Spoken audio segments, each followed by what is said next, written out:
This is the podcast episode of Europeans, Stories from a Union of Volunteering, a podcast brought to you by the European Solidarity Network. My name is Alexandra. If you have been listening to the previous podcast, then you've already know me. I am a Hungarian who was doing her European Solidarity Corps volunteering project in Belgium last year. I only arrived back to Hungary in February, so it's still a very, very fresh experience for me. Today, we are going to talk about how moving home, how coming home to your home country after your project ends is going to go down. And here with me is Ilze. Ilze, welcome to the podcast.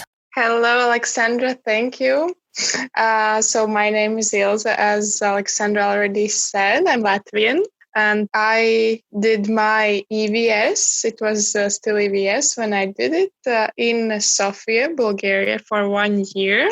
And I returned back to Latvia last August, in the end of the August. So for 1 year already, I have been home. So yeah, this conversation is going to be interesting. Awesome. Thank you. So, wow, already 1 year. Tell me, how was it moving back home from Bulgaria to Latvia? Wow. It was hard.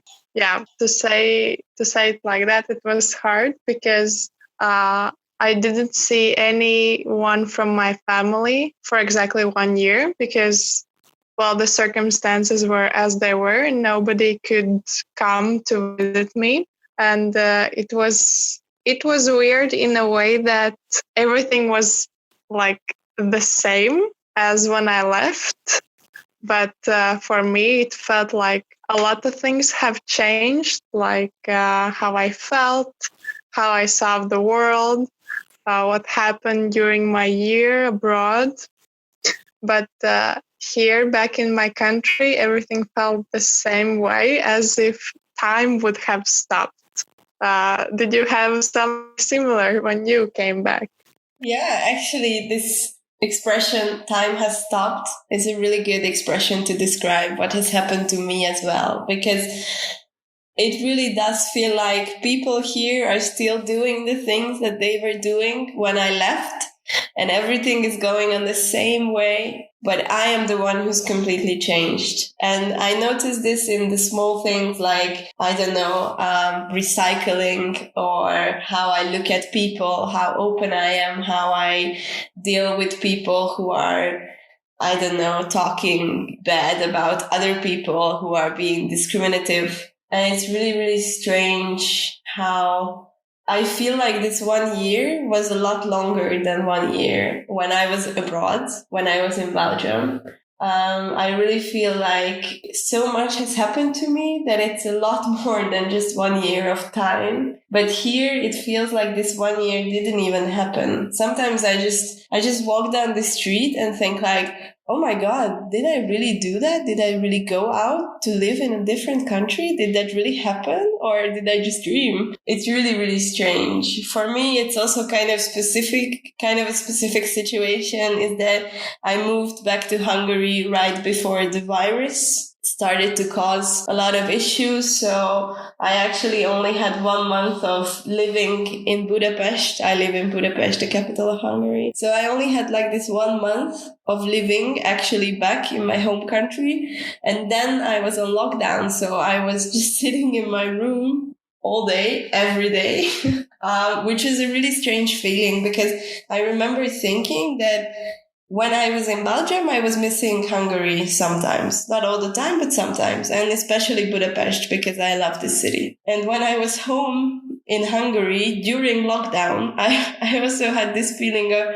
okay, I still miss Budapest because I didn't have a chance to actually go out. So yeah, for me, it's kind of this specific situation, but it is really this feeling of time has stopped here. Yeah. Exactly. It's like in the movie when you go have many, many adventures and come back and nobody knows. Like it's like that feeling. Yeah, exactly. Okay, so Do you have any coping mechanism, how you dealt with having this kind of reverse culture shock? This is what many people call this experience of coming back home. You still go through a cultural shock, just reversed, because now back home feels like an alien land. So how do you cope with the little things, the little, maybe even annoying things when you moved back home? Well, I wouldn't say even little things. I would say that it was a huge deal for me because, well, it's different for both of us because you were on the lockdown, and when I arrived, I couldn't just relax after my EVS. I was thrown into life really fast because I started studying and I moved to Riga. I have never lived here before, and I started to live with my sister, and it was a new experience for both of us. And what my coping mechanism was, I guess it was talking out loud about how I felt with my friends. I got really awesome new friends when I arrived in university, and I was telling them, okay, like this is what I did before university. This is how I feel, and I got really similar responses back to me about their life experiences, and it was just awesome sharing. And also for me, it was extremely helping talking with my friends who were also back home in their countries from their EVSs, because I mean the experience is really similar for all of us. It's like you are saying, reverse cultural shock. So it was helping me a lot hearing other stories for how others are dealing with this situation. What about you? Well, of course, for me as well, a lot has come down to talking and hanging out with people who are going through the same thing.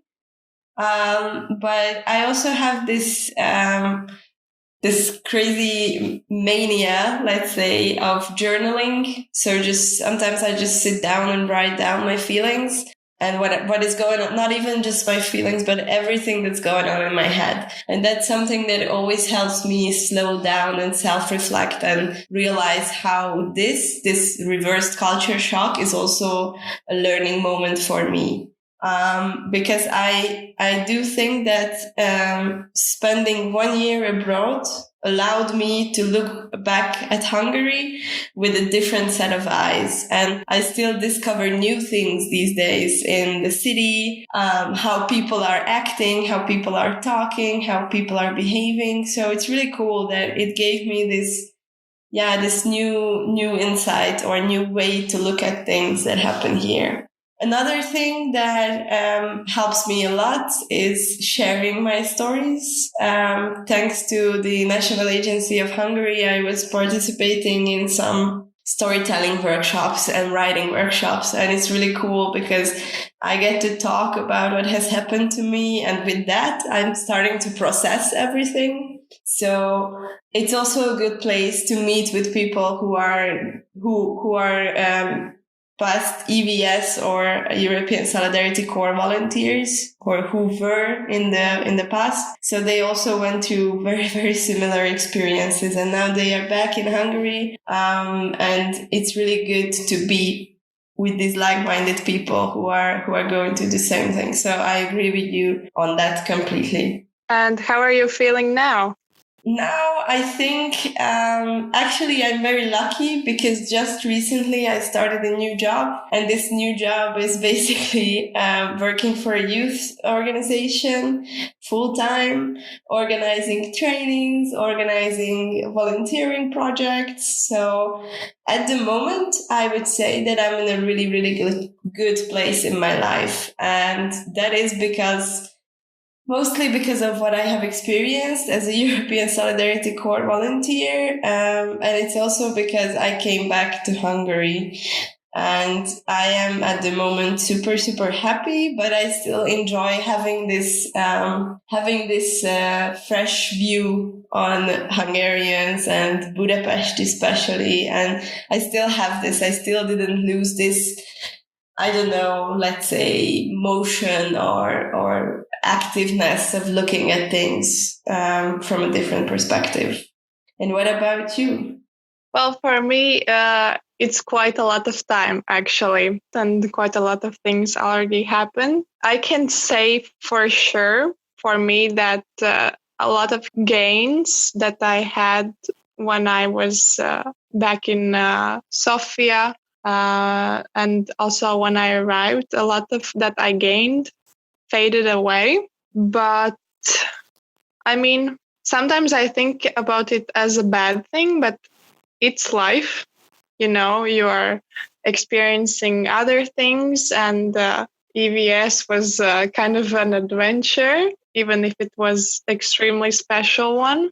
How I feel better because when I arrived, it was just like cold shower constantly on me, and yeah, that was not a great place to be when you arrive in your lovely homeland.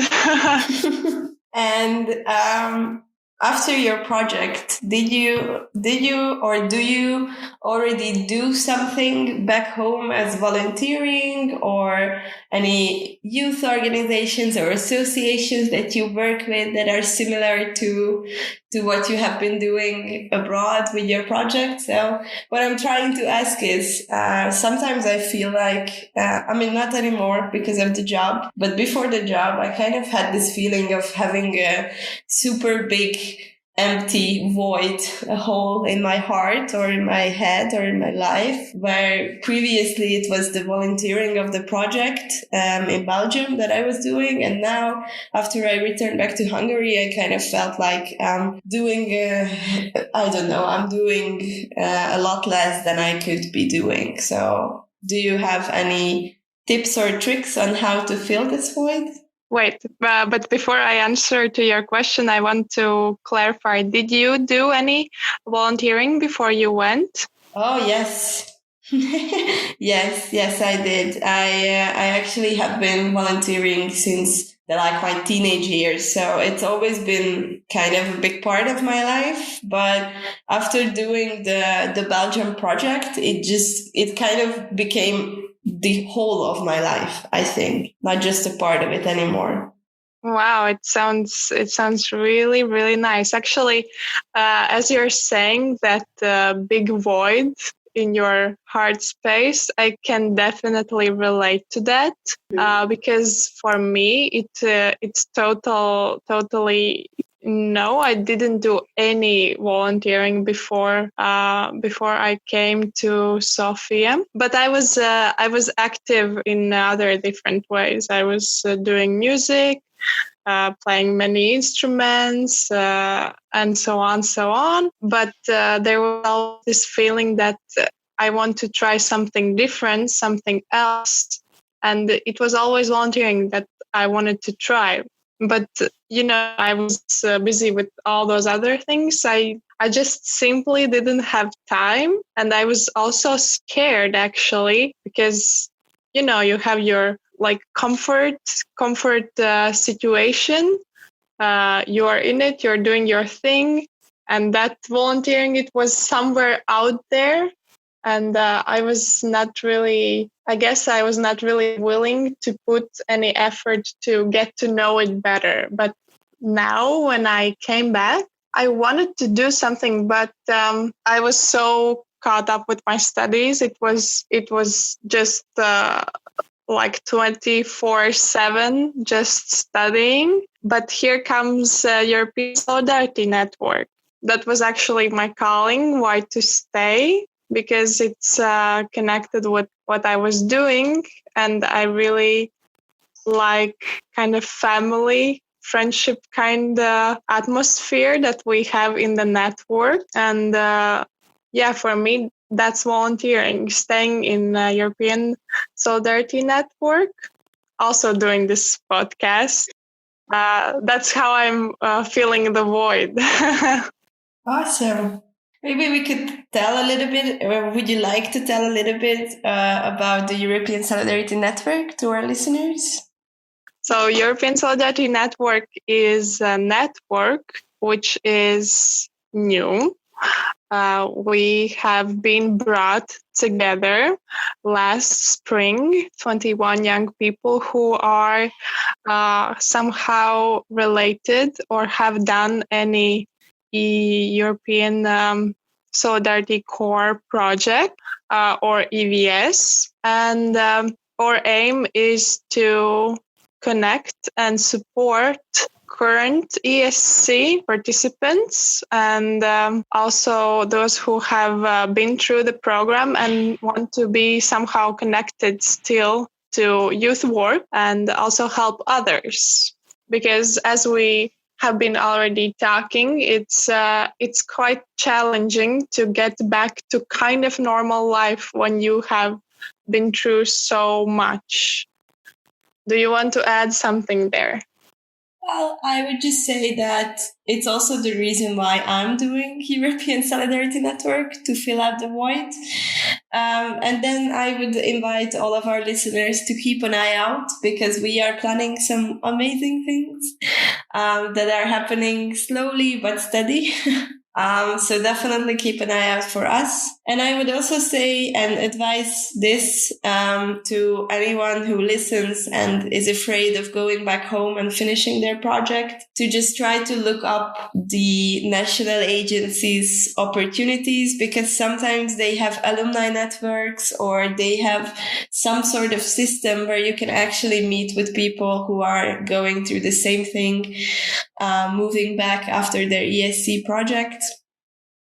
And then, of course, I need to mention this because I'm a huge fan of it. But besides the European Solidarity Corps, there are a lot of other possibilities for young people, like Erasmus Plus project or the European Voluntary Aid, I think, which allows people to go actually outside of Europe to help in disaster areas. So yeah, there are many, many options out there that you can actually do in order to stay in touch with this bubble of amazing young people and a lot of learning and amazing things. So that would be my closing advice and closing words. Ilse, do you have any other advice that you would give to someone who is just moving back home?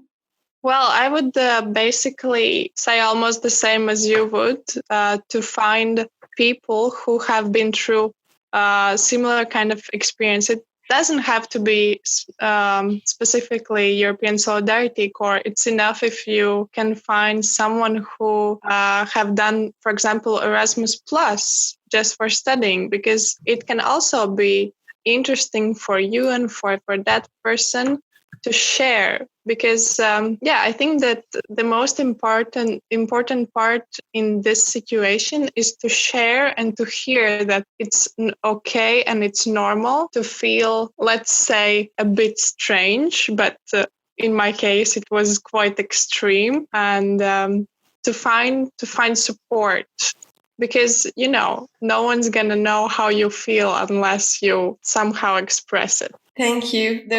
I think those are the beautifulest closing words ever. So thank you for listening to us, and thank you, Ilze, for being here with me. Thank you, and see you soon. Yes, let's hope.